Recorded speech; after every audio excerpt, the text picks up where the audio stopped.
Share বাজারে কালো রোববার কারসাজি চক্রের ভয়াবহ থাবা।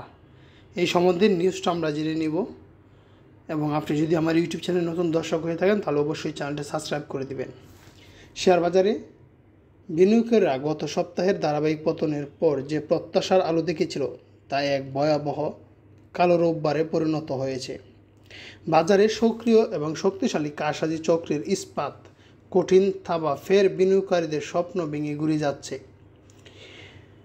বিশেষজ্ঞদের মতে নিয়ন্ত্রক সংস্থার এই চক্রের বিরুদ্ধে কঠোর অবস্থান নেওয়ার পরও তারা আবারও বেপরোয়া ভয়াবহ উঠেছে।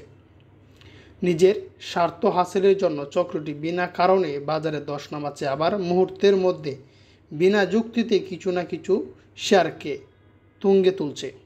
এই সিন্ডিকেট চক্র দীর্ঘদিন ধরে শেয়ার বাজারে সক্রিয়।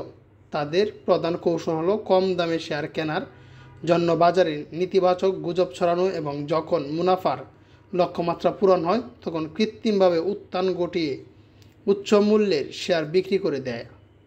এই প্রক্রিয়ার কারণে শেয়ার বাজারে তার স্বাভাবিক গতিশীলতা এবং স্থিতিশীলতা সম্পূর্ণভাবে হারিয়ে ফেলেছে। চক্রের এই ভয়াবহ থাবায় বাজারের পুনরুদ্ধারের প্রত্যাশা রোববার বেচতে গেছে। সূচক কিছুটা ঘুরে দাঁড়ালেও পর মুহূর্তে ভয়াবহ পতনে বিনিয়োগকারীদের আস্থা সম্পূর্ণ চুরমার হয়ে যায়। বাজার সংশ্লিষ্টরা মনে করছেন এই ভয়াবহ রক্ষণাবেক্ষণ অবিলম্বে বন্ধ করতে হবে। বাজারে স্থিতিশীলতা ফিরিয়ে আনতে হবে। নিয়ন্ত্রক সংস্থাগুলোর মনিটরিং ব্যবস্থাকে আরও কয়েক গুণ শক্তিশালী করে এই চক্রের নির্মূল করা যায় ছাড়া আর কোনো পথ নেই। অন্যথায় ক্ষুদ্র বিনিয়োগকারীরা আরও বিপুল ক্ষতির সম্মুখীন হবে।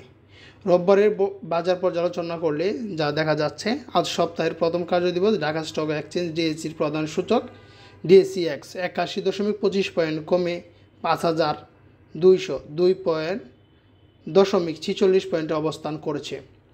অন্য সূচকের মধ্যে ডিএসসিএক্স 19.46 পয়েন্ট কমে 1114.79 পয়েন্ট এবং ডিএসসি 30 সূচক 34.60 পয়েন্ট পতনের পরে 2998.44 পয়েন্টে নেমেছে। আজ ডিএসসিতে মোট 396টি প্রতিষ্ঠান লেনদেনে অংশ নেয়। এর মধ্যে 47টি শেয়ারের দর বেড়েছে, 331টি দর কমেছে এবং 38টি দর অপরিবর্তিত ছিল। লেনদেনের পরিমাণ 542 কোটি 55 লাখ টাকা, যা আগের দিনের 530 কোটি 18 লাখ টাকার তুলনায় 12 কোটি 37 লাখ টাকা বেশি। অপরদিকে চট্টগ্রাম স্টক এক্সচেঞ্জ সিএসসিতে আজ মোট 194টি প্রতিষ্ঠানের শেয়ার এবং ইউনিট দর লেনদেন হয়েছে। এর মধ্যে 32টির দর বেড়েছে, 147টির দর কমেছে এবং 15টির দর অপরিবর্তিত রয়েছে। আজ সিএসসিতে মোট লেনদেন হয়েছে 10 কোটি 38 লাখ টাকা, যা আগের দিনের 22 কোটি 61 লাখ টাকার তুলনায় কম। আজ সিএসসির সার্বিক সূচক সিএসপিআই 185.27 পয়েন্ট কমে 14,762.38 পয়েন্টে অবস্থান করেছে। আগের দিনের সূচক 106.62 পয়েন্ট কমেছিল। এই ছিল যে নিউজটা। রবিবার কালো থাবা পড়েছে শেয়ার মার্কেটে। এই ধরনের ভিডিও পেতে চাইলে অবশ্যই চ্যানেলটি সাবস্ক্রাইব করে দেবেন। ধন্যবাদ।